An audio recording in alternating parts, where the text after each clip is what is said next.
का माता होगा मैं भी गया पड़वा रहा हूँ ए माता कल करेंगे पत्तू के लिए ये वाला क्षत्रिय महाराज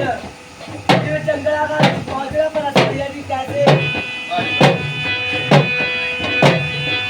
मेरा हाथा घोड़ा पीर जीवन हो जाए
राम राम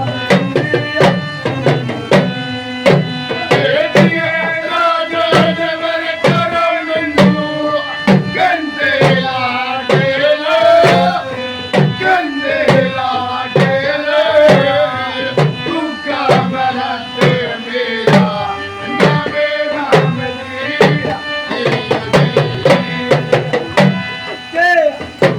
जिस टाइम राणा क्षत्रिय महाराज जोगी ने उसका नाम पूछा, जिस टाइम जोगी ने दस्या अपना नाम, तो जोगी ने पकड़ का कलाई माता छाती लगे खिला लिया और क्या करे कभी